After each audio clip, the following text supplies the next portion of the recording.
You're locked into the Boom and Freezer Show, powered by the best in the game, Classic Billiards, Metro Sportz Bar, Anytime Billiards, PNW Pool Thing, the RACK Billiard Club, J. Pechauer, Tommy's Tattoo Supplies, In the Box, Andy Gow, and Wayne Harriman. Now, let's jump right into today's show. Bobby Hilton here from the Boom and Freezer Show. We got a superstar guest today. We got Sofia Mast from Florida. How you doing, Sofia? I'm great. How are you? Everything's good, Sophia. Good to see you. Thank you for coming on our show. You're known as the Pink Dagger. You've got to be one of the top, in my opinion, one of the top female players, not only out of the country, but in the world, I think. You're up and coming big time. You're winning everything. Yes, it's pretty exciting to play all these events and get better and better. I've been playing for 7 years, so I practice a lot and I love playing events. Good stuff. I'm going to go over a couple things. This is what she won, Scott and guys out there listening. This is just in the last 3 years. She was the 50th anniversary Texan Open Lady Champion. I believe she was the youngest ladies champion of all time there. Silver medalist at the Predator Junior Worlds. The 18 and under champion 2022 and 2023.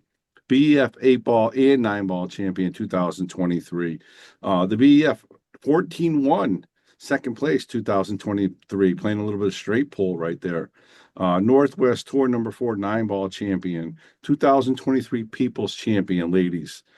Just goes on and on. 6-time 13 under JIC champion, 4-time 18 and under junior champion. I mean, it just seems like tell us a little bit about that, Sophia. I mean, you played in so many events at 17 years old. That's unbelievable.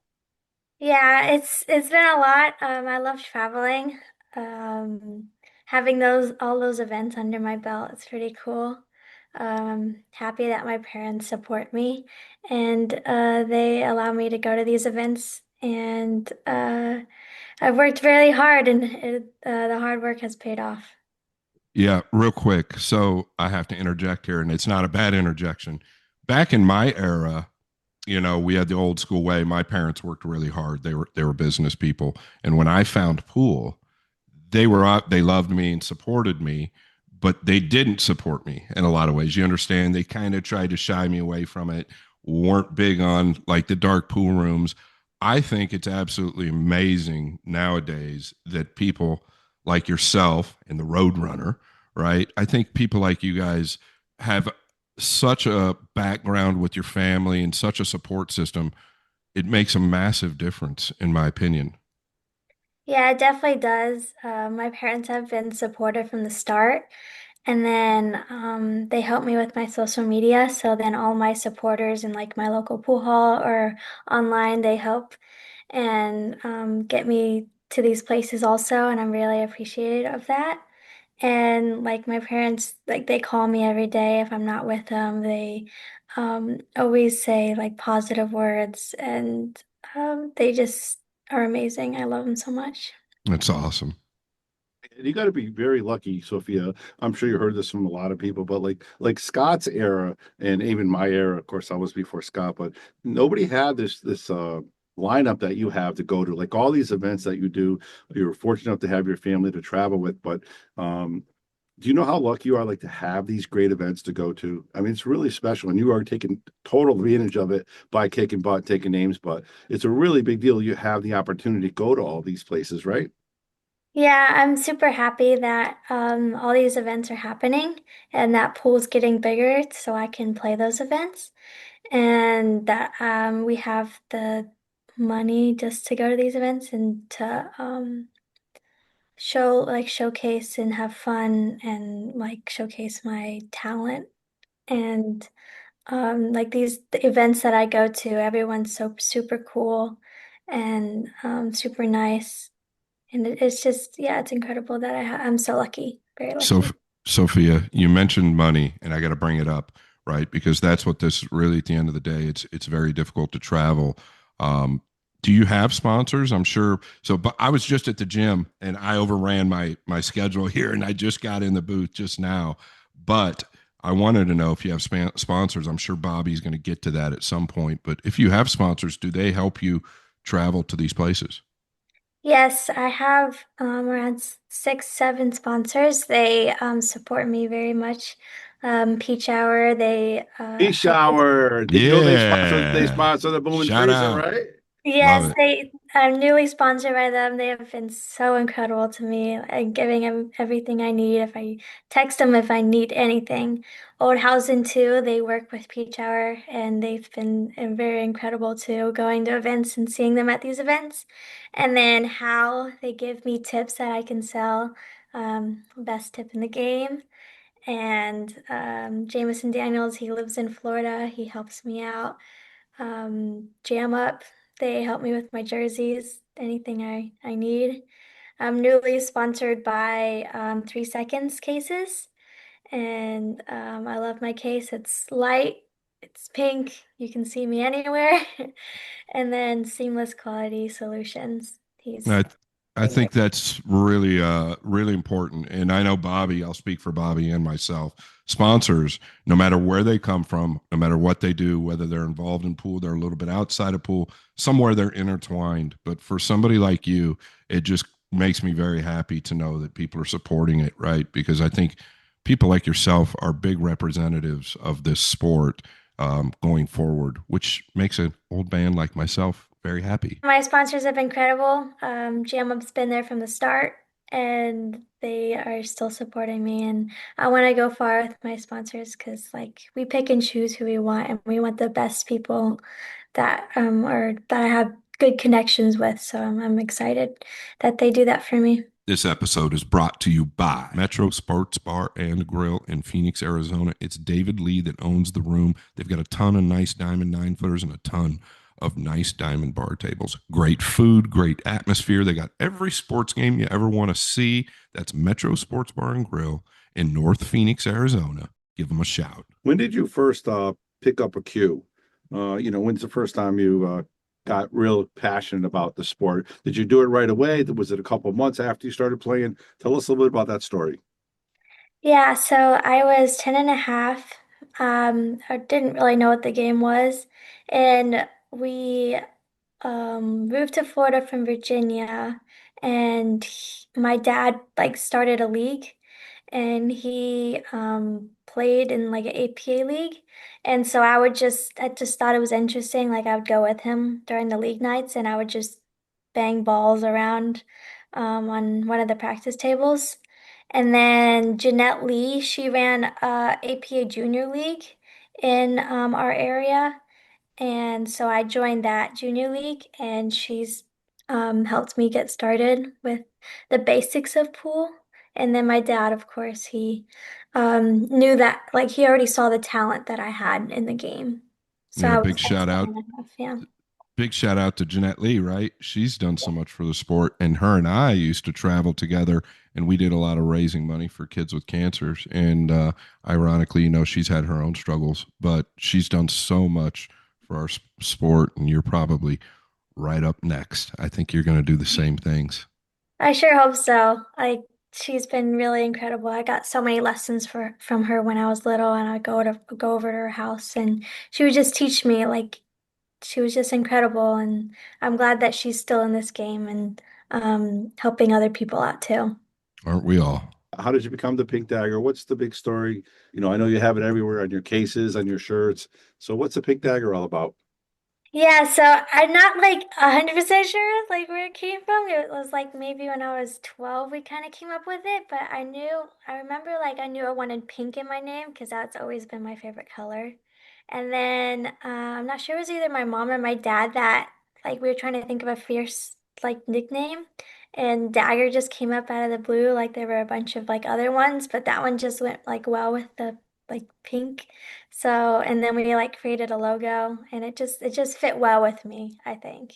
So it just came out of nowhere, really. Your nickname kind of finds you, right?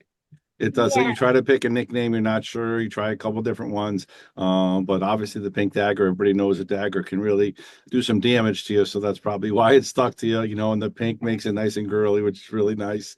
And a squirt, of course. What about Scott? We never asked you about how did we get the freezer name out of there? Is it because you're cold-blooded on the table, Scott?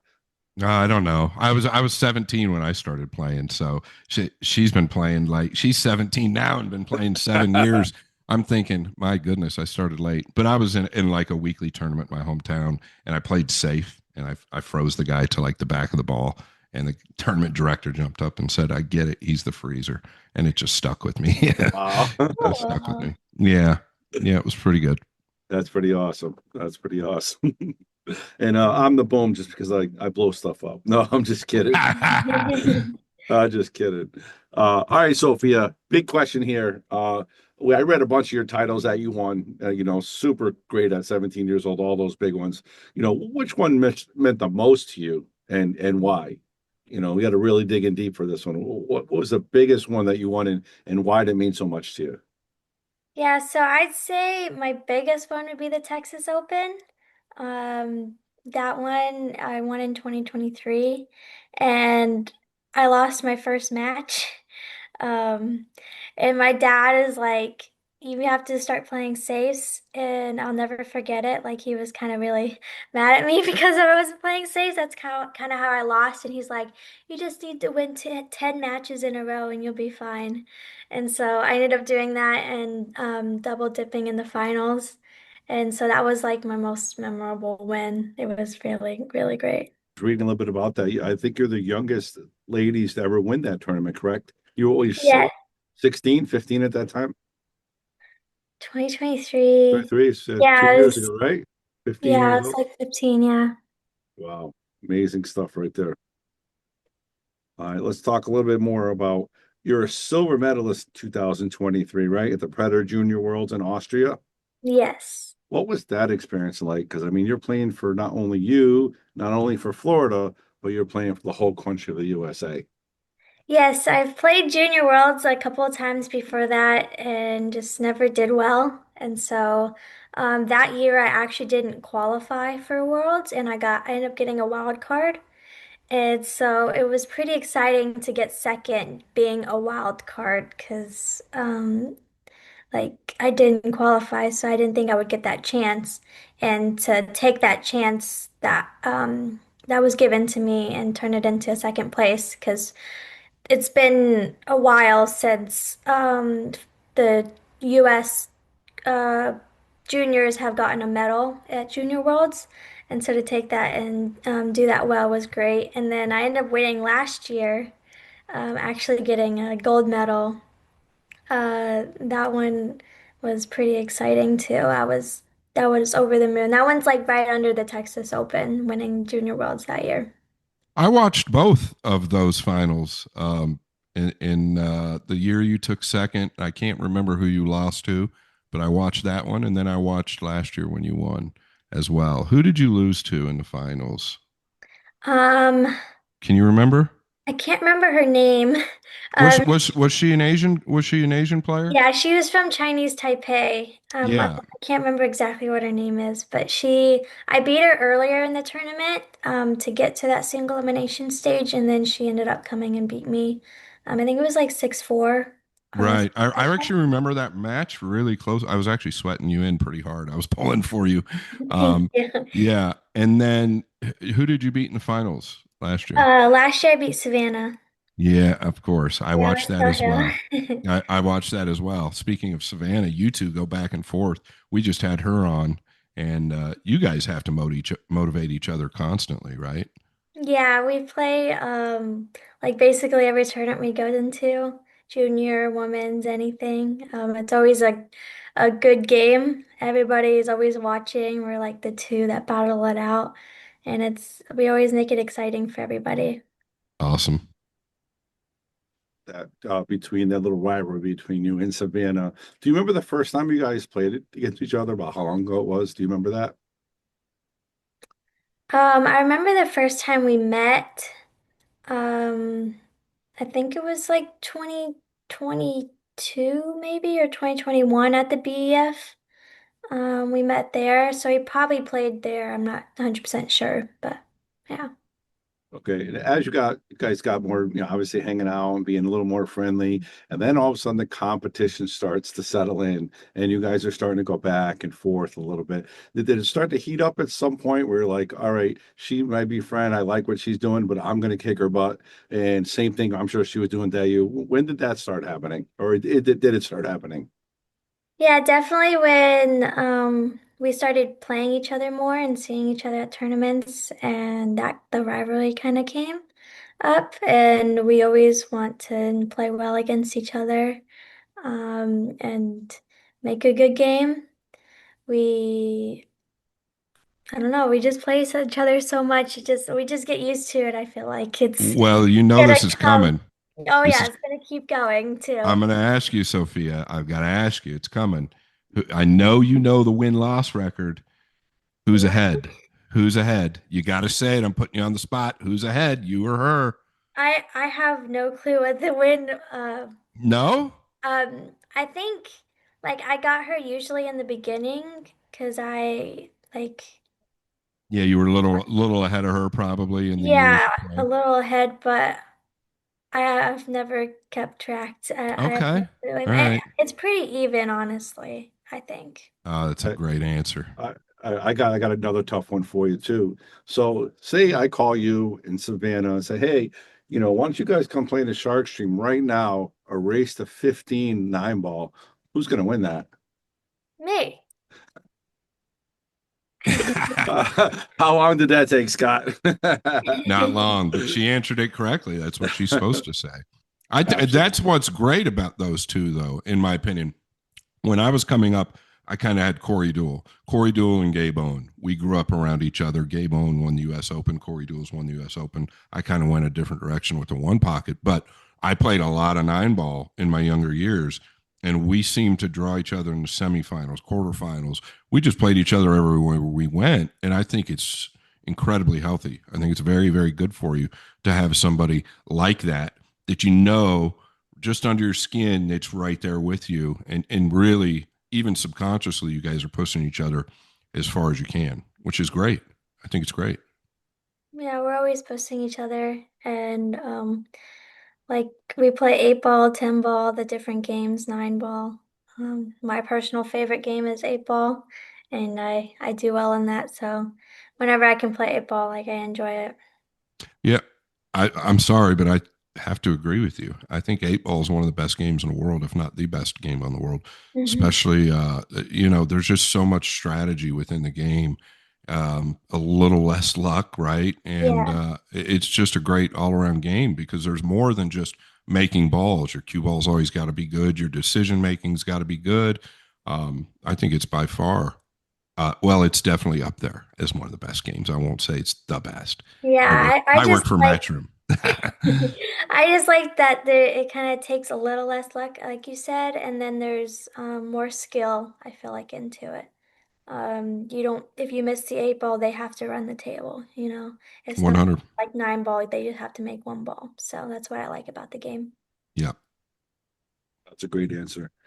All right, let's talk a little bit about this year. All right, we're talking 2025. Sophia's 17 years old. Now, you earned $11,000 already this year in pro events. That's literally like, I want to say, if you were playing the men's, you'd be like top seven for Moscone points. How does that, how are you doing on the pro level? And what do you see in the next couple of years with yourself? Because obviously you're transitioning and getting out of the juniors. You're right there to play with these women. You're literally so close. What do you think is going to happen in the next couple of years, and what are your goals? Yeah, this year I've played a lot of the WPBA tour stops. I'm getting closer and closer to getting at least that top four. My highest finish has been fifth through eighth. Um, Playing those events, I do really well. I think I've played Christina Takac a couple times and beat her. And That's Oh big wins yeah. right there. Big That wins. is big. Those are big wins. yeah, it was super exciting to beat her the first time last year and then beat her again this year, a couple months ago. But I feel like I'm at that level that I can beat anybody, and I have that drive too. in the next couple of years, I hope that I can at least get top three, or hopefully win it. I definitely have plans to go to college though, so it might like be a little bit um uh Very good. Very farther smart. on, but yeah, hopefully soon enough. Yeah, you just said you beat Christina Tkach. I think she just won the last event, correct? Yes. Yeah. Yeah, and you also just said that you know you're playing good enough to beat anybody, and I think that's the great thing about the sport is when you know, and I'm talking about you yourself. I used to be the same way. When you know you can beat anybody, it's just a matter of time. Yes, definitely. Once I got that win against her, like she won the world 10 ball last year. Like I beat the world 10 ball champion. Like I That's knew that awesome. I could beat anybody, and beating her 8-5, 8-5 was pretty sweet.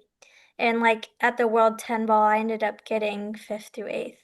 Like that was super exciting because that's some tough competition there.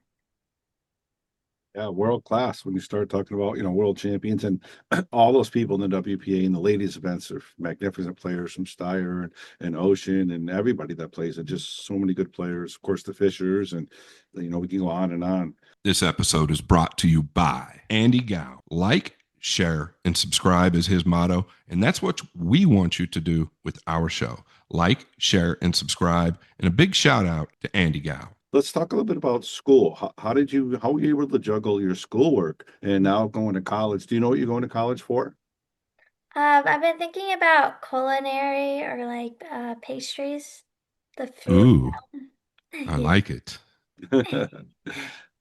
So tell us So about how you were able to do your schoolwork. Obviously, you made good enough grades to make it to college. So how were you able to do that and play at this level? yeah, so like in ninth grade, I moved to online school because I knew like going to school was just never gonna work when I travel so much. And so I moved to online school. They're pretty flexible. I have like six classes and I can do them whenever I want. There's just like a due date, but I usually like go ahead before I go to a tournament so I don't have to worry about it. So, and the teachers are very nice about it. And like when I was in school, I just couldn't get that work like finished. And I'm very big about like school before pool. So I want to get those straight A's and get that work done before I go to events. Yeah, You need a logo of that on a shirt. Pool, school before Before pool. pool, the Yeah. pink dagger. That's really good. I agree. That You is really know, good. that's really good. Yeah, that's why I've like decided. My parents want me to go to college, but I also want to experience it too. So I definitely am. Definitely gonna stay in Florida. Not sure like where yet, but definitely in that culinary pastry realm. Yeah. Do you do any cooking now? Like, do you do cooking with your mom? Yeah, I usually cook my own food at home. Or like I'll make or bake anything. If we have like a family get together, I'll make like these macadamia nut cookies that everybody loves. They are such good cookies. Um, and then yeah, I'll help my grandma like cook sometimes when we have those family get-togethers. I enjoy it. It's a lot of fun. That's great. That's a great trait to have. I know that. What else do you do besides cook? I know you don't have a lot of time. Obviously, like I said, you had to do online school, and because the pool Mhm. takes a lot of your time. Like we were just trying to get you on this show, and we were having a little bit of issue, right, with all of our schedules. It's not easy, right? Yeah, it's definitely not easy. I watch a couple shows. School's definitely taken most of my time right now. Try to, because it started 2 weeks ago. I was already behind because I was already at a tournament. So it's been very tough to do that. And then I had to play another tournament last week. So I'm even more behind, but I definitely am gonna get ahead. Um, whenever I'm home, I try to hang out with my family as much as possible too, because they don't go to a lot of events. I try to go with other people because they work. But yeah, it takes up most of my time pool. I was just saying about this, Bobby. Back in our era, or my era, definitely your era. But I was thinking about it. Like when I was coming up playing pool, we didn't have like online classes. I couldn't sit at home and do school from No, online. no. So the more I think about it, my junior year is when I started playing pool. I was just about to turn 17, and then my senior year, I missed like 90 days of school, which is terrible. My parents Yeah, were not yeah. thrilled about it. But I was a good student up to that point. In that final year, my teachers got together. I wasn't getting in trouble really. My teachers got together and really they were the reason that I graduated. But just thinking about that now, you are pretty lucky, girl. You're pretty lucky because we didn't have that back then. You probably won't never see that side of technology. All you see is what's happening forward. But I think it's another reason, Bobby, that we've got more and more great young players, I think. Yeah, Yeah. definitely. I'm super lucky, like all around. Like I said, when I was in school, I could not get that work done. Like I was just cry because they're not going to teach it again. And so I would have to like learn from another student or search things online. And definitely like the kids nowadays, a bunch of the kids are online. Like Hayden Ernst, he just started online. Eddie Von Drew, like every kid is online, which because we want to be that best and we want to sharpen our pool games, and we're so thankful to have that opportunity and that way to do schoolwork. Oh, It's fantastic, and you could just tell, like talking to you and Savannah and a lot of the other juniors. Not only are you guys it seem like you're educated, you guys speak well, you obviously can write well. You guys are doing social media, so you guys are taking the ball and moving it forward. You're not just taking, oh well, I got school, online. I'm going to just focus on pool. What I see from you is you're like, hey, I'm going to do the social media. I'm still going to cook, and I'm still going to do class. So how do you have that motivation to do that? Because I mean, it's hard to play just pool that well, and now you're doing college and still want to do cooking and stuff like that. So how do you do that? Yeah, I've really always been motivated. I don't want to like just have that guilt or have like just sit around. I always want to have something done. So I've always had the motivation to do things and like pool to get better. Like I always want to get better and level up my game. In doing school, I can't see a grade under A. It kind of hurts me. So that also gives me the motivation. But yeah, I want to have that drive in myself. if I was to ask you, Sophia, and I'm probably taking a question from Bobby, if I was to ask you one match, doesn't matter if it's a tournament win or finals, if I were to ask you one match that you're most proud of, it could be the first round, could be anything. The first match that comes to your mind, which one are you most proud of? Um, It's got to be the first one that comes to your mind. I'd say it was the World 10 Ball. Like I was just proud because I played phenomenal. I played Bean Hung from Australia. She like I beat it was those sets, so I think I beat her like 4-0, 4-0 or something like that. And I just played phenomenal. And that one really gave me the drive that I can shoot because I like broken man. I played good saves, like locked her up, and she was kind of like mad at herself. So that one I would think that one gave me. That's super strong. What year was that? How long ago was this? This was last year, um, November, I believe. Yeah, so that itself was probably like a little stepping stone for you within yourself and your confidence, right? We all have those Definitely. matches. Yeah. Definitely, because she's a top pro player and she just plays so well. And I've played her so many times and just never gotten close or done that well.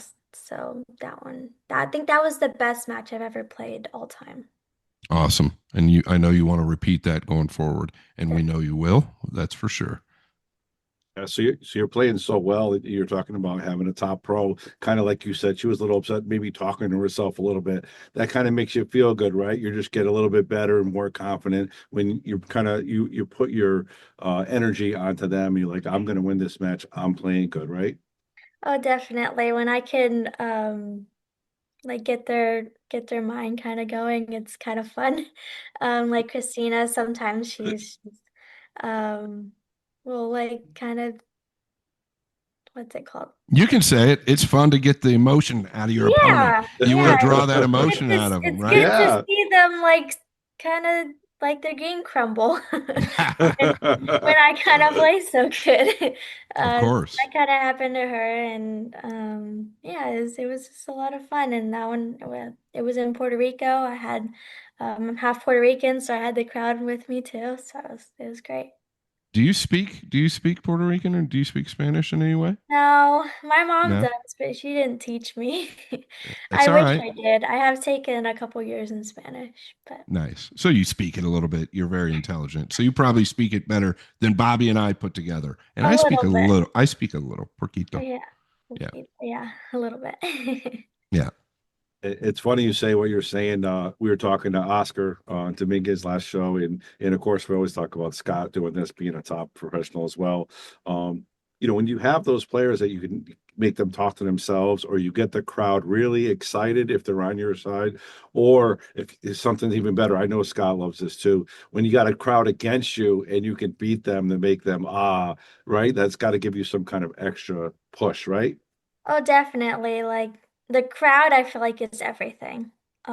If they cheer for you, if they're like, "Go, Sophia," or there's like the crowd, you definitely want that on your side. It's definitely difficult when they're not.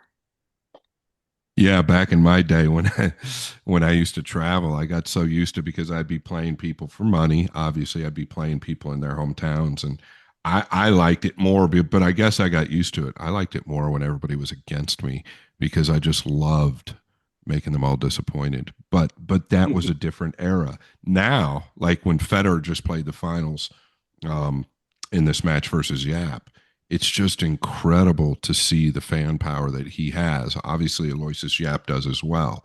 But when Federer did his walk on and I'm doing the commentary, I couldn't hear through my headset. It was insane how loud it was. And I'm thinking, God, would it be like to be in his shoes nowadays versus back then when it really wasn't like that? So I think it's pretty freaking awesome that you've got fans behind you. Yeah, it's definitely great. I'm so happy. Yeah. Let's talk about another event that you just had, and there was some fans there as well. Scott was actually there. The Florida Open, where you came the first women, right? The first women to make it to the finals of the junior championship, correct? Yes. Yeah. Yeah, that was pretty strong. I was actually doing a match and you were playing right behind us. And I felt so bad for you. We know what happened. If you wanted, Everybody if knows what happened. but I think Sophia, and I know you might not recognize this right now. Maybe you do. You're gonna hate probably how I say this, but I think it's actually good for you in the long run. It's just gonna make you grow. What doesn't kill you makes you stronger. You're gonna have more downs than you are ups in the game of pool or in the sport of pool. If you want to tell us about what happened, you can. If not, no big deal. Oh, definitely. It doesn't hurt me at all. Like it does, Sure. it did make me stronger. And like after that shot happened where I made the nine and scratch to go on the hill, I think it was like 8-5 or something like that. Um, like after the match, or like a couple days or the day after, Tyler Steyer actually messaged me and he's like, "This is how you should have played this shot, this eight ball shot, because it really all stemmed from the eight ball shot um, Right. to get on the nine, to have that back cut." And he's just like, don't play short side. I kind of played short side with it and not move the cue ball so much." And he's like, kind of go around the nine ball and play it in the opposite pocket instead of the same pocket as the eight ball. And so, like, it definitely taught me that you don't always have to play short side because, like, I would have had a decent shot on the nine ball. Um, Yeah. so it was definitely devastating to lose that match, but to be the first woman to be in the finals of the Junior Open was pretty exciting to have that accomplishment. Yeah, And I I guess. don't, Go ahead. yeah, I don't usually play a lot of the men tournaments or the woman or the boys tournaments, so to play great against those boys was pretty nice. Yeah, and people don't realize how good those guys play. Yeah. But yeah, look at what Felix Vogel's done now that he's out of it, and he could still play in the juniors, I believe. But back to the eight ball and the position on the eight, because I vaguely remember this. It's also how you're feeling at the time, right? I know the tension was high. There was a massive crowd, right? There's a big crowd. The tension's high, and looking back, I think it's great that Tyler messaged you and said that. I think that's great. But at the time, you probably kind of knew that as well, but maybe the nerves are a little bit high, the tension's high, so you wanted to simplify the cue ball, right? Yeah, it was definitely very nerve-wracking because, like, in your mind, you know this is to get on the hill. Like, Right. and getting on the hill is just like an accomplishment in itself. Absolutely. Like, you're one step closer to get that title. So definitely, it could have been like the nerves. And when I looked back, like, I don't even think I could have scratched on the nine ball, in the side pocket. So. Yeah, it was pretty cold. It was pretty cold. It Yeah, and I was. It wasn't on a was. shot clock, so I should have definitely like taken my time and thought of every option that was there, but I'm glad it happened. I think I am. Yeah. I love that. I love that. I've never really learned anything from winning. Most of everything I learned coming up was when I got beat, when it hurt, when you tasted the pain a little bit. And I think that that's really important. And your attitude is absolutely perfect for what's going to happen in the future. Thank you. Mm-hmm. Yeah, I agree. And then we were just talking again, throwing up Oscar name again, top professional Mosconi points. And he had a little issue with the shot clock and he wasn't used to playing on the shot clock. And like he said, so now what he's going to do, he's going to get his shot clock at home and practice. So same thing from you, right? You're going to get your lesson, you're going to learn from it. And that's the big thing about it. I don't. Did you have the shot clock, Sophia? No, there was no shot clock. I could have taken 10 minutes. But Yeah. yeah, I was in the moment. I've practiced that shot many times, especially the nine ball, but of course the eight ball. And I mean, I also think it was the eight ball, but if you actually go back in the rack, I kind of got straight on the seven to Right. leave that long shot on the eight. So it kind of stemmed from the six ball, really.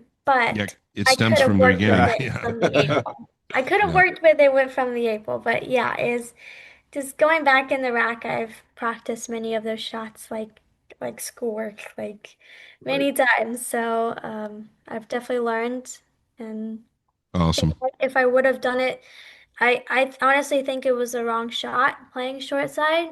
So, like, if I would have done it right, like how I wanted to do it, I wouldn't have learned the right shot. Agreed, but the wrong shot to some people and the right shot to others, all under the situation. Tyler's known, and Tyler will be the first to admit it. I've commentated a bunch of his matches. He's known to have some different patterns, right? So what works for you might not work for others. At that time, though, going back, you're probably going to improve on it going forward. But like you said, you were one shot away from the hill. The nerves are high. You want to simplify the cue ball. I get it. I totally get it. Yeah, it definitely it sucked because like I didn't get another game after that, and I had a chance to get the next game after that. So like it's crazy how one ball stems from your whole match. So Sure. you kind of got to learn from that. Great. That's a great observation. That's what we want you to do. Learn and get better. Keep watching you. And let's talk about your number one fan at that event. I think the queen of pool, as we call her, the queen of nine ball, Emily Frazier was your biggest fan that week. I think she was more excited than you, to be honest with you, that you came in second, right? Yes, I've met her like twice, I think, before that. And when we before the event all started, she's like, "I'm rooting for you," because I think there were two girls there, me and Tanvi, and she's like, "I'm rooting for you guys." And throughout the event, she's like, "How are you doing?" And she'll watch my match. And when I got to that arena to play the semis, she was always there. Yeah, she was definitely very big on supporting me and my biggest one. Yeah, I think that's great. She pays close attention, right? She finds somebody that she likes. She pays very close attention. She doesn't veer far from the arena, and she likes to watch the matches, especially of people that she's watching come up. So I think it's really awesome. She's done that forever, and she truly cares about your finish and how you do within the sport. Yeah, I was glad to talk to her and get that interview, and she left me a note and I saw that. gave me something. It was really great, yeah. Yeah, pretty cool. Yeah, no, it was cool. I saw the same thing. And I was actually I was trying to get an interview with her for the last day, and she was watching your match the whole time. Every time Yeah. I couldn't get her away from you. She was watching it, so that was pretty awesome. And then when you had to take pictures from the finals, we got a couple. I think we got an interview with you as well. That was pretty cool to see her there, and she really wants you to do well, I think. Yeah.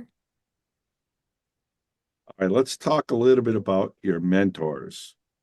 Who's your biggest mentors in the game? Who's helped you the most? Like you said, now, you're already a superstar. You got Tyler Steyer calling you. You got Scott, you're on Scott's podcast. You're already a superstar, but who's mentored you the most?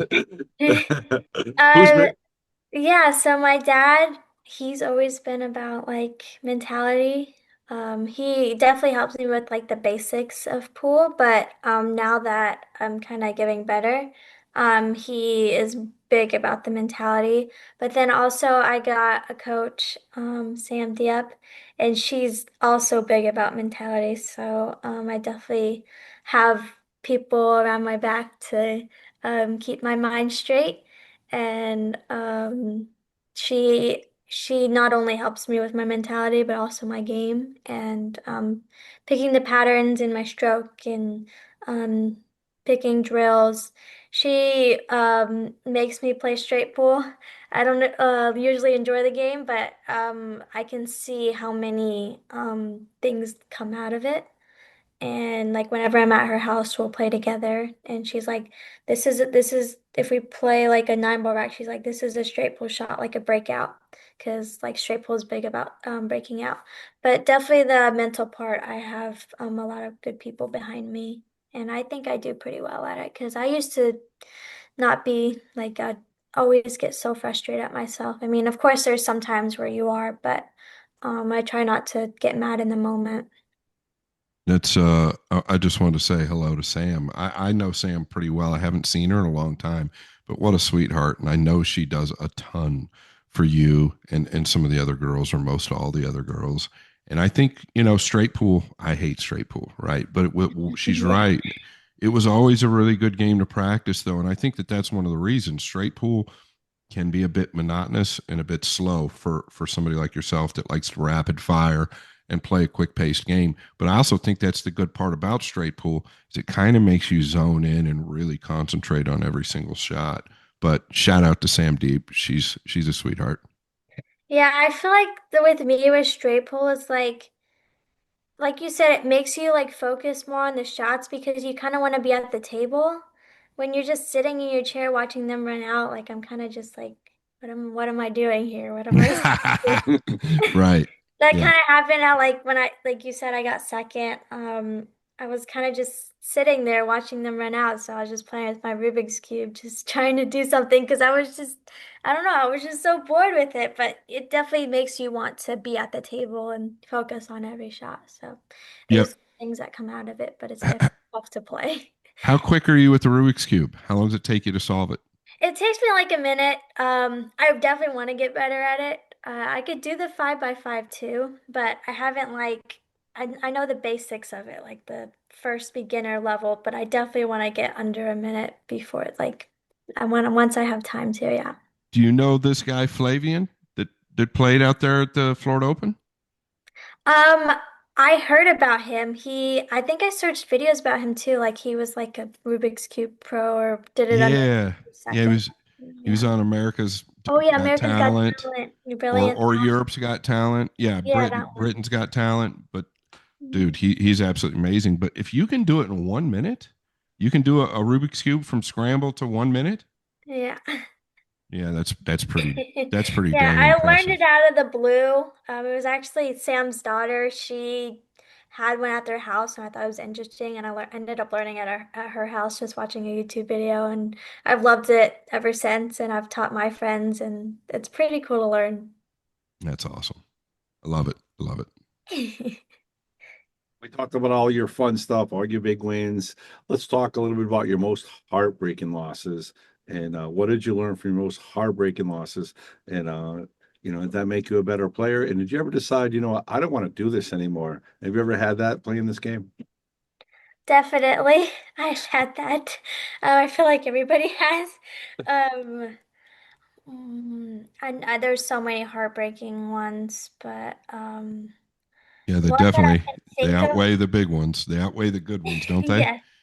I Always. mean, the Florida Open was devastating, but I definitely learned from that one. But Yep. that I can think of was it wasn't like it was heartbreaking because like I had a chance to beat her.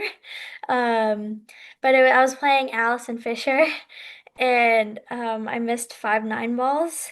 And so that Oh, one was like very, very heartbreaking to me because that was the first time I ever played her and the only time I've ever played her. And missing those 9 balls just it broke me because I could have beat her the first time I ever played her. Like that one was so heartbreaking. how And long ago was that, Sophia? this was last year, June, I believe. Why'd you miss those nines? Were you just nervous or one built onto the other and it just kind of compiled? Yeah, I think like once I missed one, I was like, Yeah. this one, I I'm gonna missed it miss last this one. time. I missed it the last time, and then, oh, yeah. Yeah, yeah. Yeah. We've all It been there. ended up Don't being feel eight alone. five, so I was still pretty close, but it was definitely heartbreaking. Yeah, well, don't feel alone. We've all been there. Don't worry. Yeah. What is that phrase in pool? It's not dogging it. It's like an avalanche. So you can't make a ball. When you're shooting that 9 ball, you're gonna miss. Well, You I just tell got it. people ask me why I've got so much gray hair, and I've had it since I was like 35, and I said it's from missing so many nine balls. And I think that's the truth. I've probably got one gray hair for every nine ball I missed, and there's thousands. So, yeah. Definitely. Oh, I'll never forget it. She'll never forget it either. She always makes fun of me. So I'm gonna get you a rack of 9 balls. That's great. Yeah. Yeah, I She's remember definitely that. my inspiration with playing pool. She like anything I need, I'll go up to her. Playing that Junior World Finals last year, she watched the entire match. And when I took my break, she was there right with me, also mentoring me. Oh, that's such a huge compliment. The Duchess of Doom. She's a sweetheart, and what Yeah, a player she was, and in my opinion, arguably the best of all time. In my opinion. same. I Yep. agree. I mean, even to this day, I think she came to Yale Billiards, my pool hall. I want to say 2 years ago, right? And she's playing the fans, right? Play a rack, and she was ruthless. She beat everybody 28-3, and when she took the picture, she covered the three over, so it looked like it was 28-0. Yeah, she's ruthless. She plays She's great. a character too, which I love. Yeah, She she's got funny. She's got a good personality. Yeah, for real, for real. All right, let's talk a bit about your long-term goals. You talk about your next couple of years. We talked about you said you want to come in second, third. What are your lifetime goals with pool? What's your career goals? Do you see yourself winning a couple world championships, one world championship? What are your aspirations? Yeah, so I definitely like I want to win the WPBA, but then I also want to win the world like 10 ball or world 9 ball. That one probably my biggest one. It would be cool to win it a couple times. But then also like kind of get on the men's tour too, the WNT tour. That would be pretty cool to start doing and do well in that. And like I've never played like Federer or Shane or like I've played filler before, but it was like in a doubles kind of thing. Well, Um, Sophia, we know you got an invite to the World yeah, Nine Ball Tour. Okay, so what is stopping you? You've got the sponsors. Let's make this happen. Let's make it happen. yeah. I don't know. I feel like that's just another level. Like But it's so good for you, it is. Yeah. I think you're there. I'm being serious. I think you're at the point where I think the break is quite a bit of a neutralizer. I don't know how much you've broke with the 9 on the spot, but I know you've broke enough. And I think it's quite a bit of a neutralizer to where after the break is where somebody like yourself really comes in, right? Because you're still going to get a lot of shots. They're not going to put a ton of racks on you. I hope you do it, right? You obviously you don't have to play every event, but I think if you play a couple of events a year, you know how that is. It's like going from a 12-foot snooker table to a tight 9-footer. It's pretty easy, right? Your competition's going to really get a little easier for you if you play the World 9-Ball Tour as much as you can, in my opinion. And I don't think there's any better experience. Yeah, I think I'll definitely sometime I will. And then like I also need to practice, like you said, the 9 on the break or the 9 on the spot break box. Like the Sure. WPBA we play nine on the spot, but we don't do a break box. So um the junior was that was my really first time doing it. So it was pretty interesting. And I have to hit the sweet spot. I haven't done it every time, so I definitely need to practice that because the break is everything with Who- these pros. It is. Who gave you direction? So you had a pretty good idea of how to break the balls with the break box with the Yeah, 9 on the spot? so Sam Henderson actually. Awesome. I was like, can you help me? I kind of need a little help. I have no clue what I'm doing here. And he's like, yeah, of course. So he kind of gave me direction with that. Oh, that's great. Good stuff. Following you a little bit on Facebook. I think you and Sam, you might have, did you guys play at partners together or something? Or were you just hanging out going to different events? I remember there was something going on with YouTube. That's probably when he taught you that. Did you guys play in the partners or something like that? Yeah, we've played together, I believe 3 times, in the Ultimate Pool events. Um, it was like a single elimination thing and we've lost all 3 times, but hopefully we get to play again and do well with each other. But he did teach me actually in July at the BEF. He was there for the men's open thing, and like we had to play for one of the events, we had to play 9 on the spot break box, so I asked him there to Awesome. Yeah, and you'll get it. You'll figure it out. You know when the one goes long and the one goes short. You'll figure it out. It's not rocket science, like you said. But people don't realize how tough it really is when we're commentating these top pros and they're making it 90% of the time or 100% of the time in a match. I try to say go home and give it a shot yourself, right? Try it because it's not as easy as it looks. No, it's definitely not. But I've seen a bunch of the pros, and like Federer, he's really good at it. He's like basically got it down. Of course, there's some here and there breaks, but Sure, sure. he just played the Texas Open and broke and ran 8. Like That he was had it crazy. down. I was just going to bring that up. You saw that, Red Scott. He ran an APAC, which I haven't remember anybody since I've been following pools. Prior years back in the day, it was a lot more, but since the break box, I think 8 is the largest I've ever seen. Yeah. Now I know Federer's the first person that'll say this, or the people, his manager, who I was talking to all day today. Big pockets do make a difference. Like and that's really a massive deal, right? I'm not discrediting eight pack. That's insane. It's absolutely incredible. Shane did text me right after he beat Federer 9-0. But this is the first I've heard about the 8-pack, which is incredible to me. And like you said, Bobby, you just don't really see that.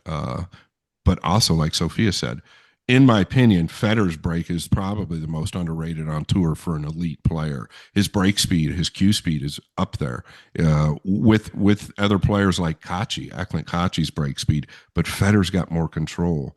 So you get on a little bigger pocket, you might want to consider playing alternate the break.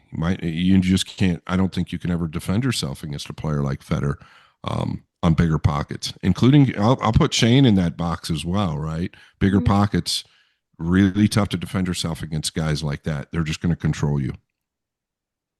Yeah, I'm going to give you 2 examples too. Like there was an event over here in Connecticut at Jason's room, and I saw 2 people who you just talked to. Shane Van Boney ran a 7-pack on the bigger tables. This is before he got the Rassons, and Morris Newhausen ran a 7-pack. So 2 guys, like I said, the big pockets make a little bit of difference. Not discrediting those guys, like you said. Sure. Great job, but unbelievable. Well, I also, that's why I think the World Nine Ball Tour for like Sophia and Savannah, I think it's really good because of those tight pockets. These girls shoot. They shoot as good as any of the guys. So after the break, they're gonna have more opportunities. And that's where I really think you start to gain the experience on the outside of the game, right? Where the tactical stuff moves in and I think it's great. I'm not trying to sell it. I just think that that's what makes the World Nine Ball Tour what it is. If they were playing on 4.5 inch pockets, we'd see these guys running 10s and 12s all the time. It just wouldn't work. You Yeah. you just couldn't have it. Yeah, I'm happy to see that and have I would like to play on those 4 1/4, the 4 inch pockets. Yep. Like I I would want to. It's exciting. Like I didn't expect how I was gonna play at the Florida Open. And so playing like how I did, I definitely had the confidence with that. Like it was definitely great. Yeah, you could see it. You could see it. Yeah, you start feeling I can make these balls in these smaller pockets, and then you feel not invincible, but you feel like I can do this, and it gives you a little chip on your shoulder almost when you're starting to play, right? Hmm. This episode is brought to you by Jay Pechauer. Jay Pechauer is on board with us, and they've just come out with a limited edition of Country Cues about America. They've got 50 of each cue, and they're online now. You already told us you're going to college, right? You can become maybe some culinary. It's got two questions, and the second one I think might be a little tougher for you to answer. But what are your aspirations for outside of pool? Becoming, you have a career in mind. Obviously, you said you want to do some culinary. What are your aspirations as a young adult to become an adult in outside of pool? And then I'm going to ask you the second question after, but let's start with that one. All right, yeah, I definitely want to go into that field. Nothing else really interests me. So, it would be cool if I could work in like a professional kitchen or work at a bakery or even own my own. Those were kind of my thoughts. Owning my own and making my own recipes. Like I love doing that kind of things. And like I really want to do more pastries than the culinary. So, definitely that one I want to focus more on. Right now, I'm doing culinary in high school, and so like I definitely know that that's going to be my field. Yeah, good stuff. Good stuff. I love it. Where did you get into pastries? Why pastries and not like regular food? You're not overweight. I don't get it. I have a sweet tooth. Um, Oh man, me too. just it's just so good, and I feel like with cooking, you can kind of change the recipes and things. Or like it doesn't have to be so precise. Like in pastries, it has to be precise. You have to, or else it's not gonna go right. But you can also be creative with it. But I like that you have to get all those measurements right and like have a clean workspace and because it's not right. It's either right or wrong. Like I love it. That's pretty cool. I yeah, learned something. you're wrong. Yeah. Here's the question I want to ask you. All Okay. right. You know what's going on in the pool world, right? See, big things are starting to happen. All right, your name is all over social media. You know, you're doing so many big things. And here you are going to college. Obviously, you're family oriented, you got a great family behind you. Uh, what part of you wants to say, I don't want to go to school. I want to become a professional pool player and I can make a career at this. I can be social media influencer. I can be a world champion. And how do you decide which one to go? And is there pressure from the family? It's definitely tough because I've played pool for so long and I definitely have the talent to go higher with it. I'd say like 40% out of like 100, I kind of just don't want to do school. Like I want to go play pool, but I definitely like in my heart seeing all like videos and my sister just went to college like 2 weeks ago and I want to experience it. So it's not like always just peer pressure from my parents. I in my gut, like I want to do pastries. I enjoy it. Like it's basic. I'd say it's 60 and 40. Like I like pool more, but pastries like it's right under. Like it's I love this, Sophia. so So yeah. I feel like it's almost more your decision and not as much outside pressure from your parents, probably, right? Oh yeah, definitely. It's impressive.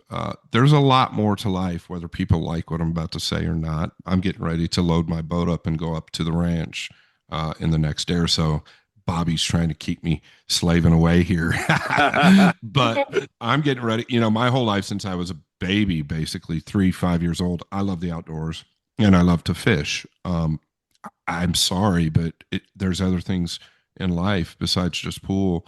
And I think at your age, that's really, really good because you just never know. You're probably always going to play pool, but you've got to do what you love and what you want to do. And you've got to be able to experience other things.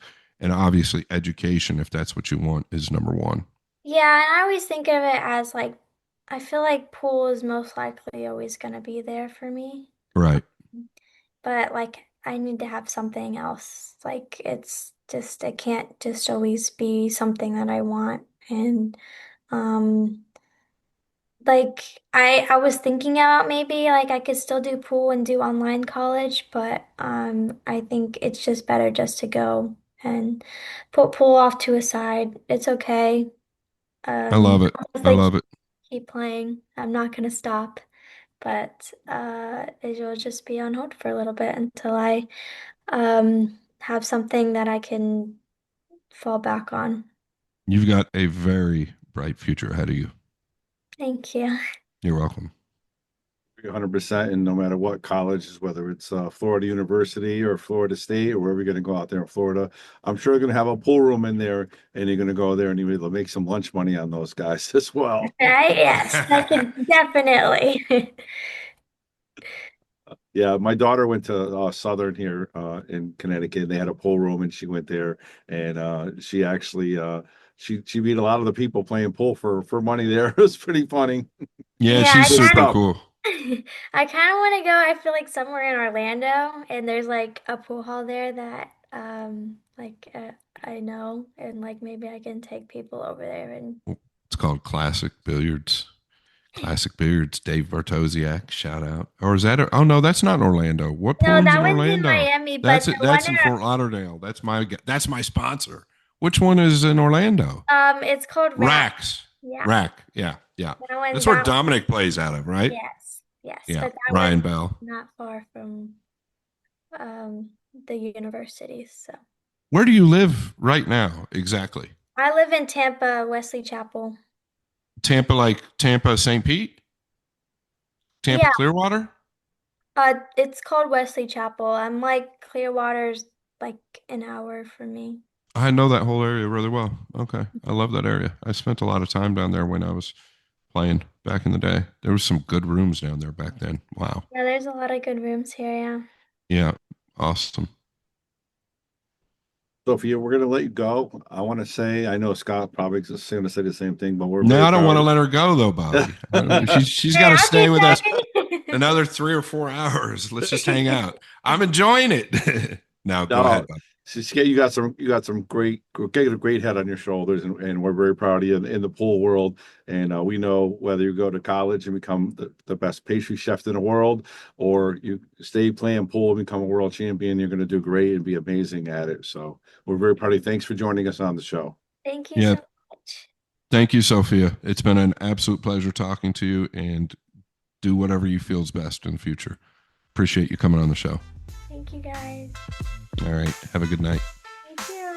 Shout out to our amazing sponsors, Classic Billiards, Metro Sportz Bar, Anytime Billiards, PNW Pool Thing, the RACK Billiard Club, J.P. Shower, Tommy's Tattoo Supplies, In the Box, Andy Gow, and Wayne Harriman. Make sure to check them out, and thanks for supporting the Boom and Freezer Show.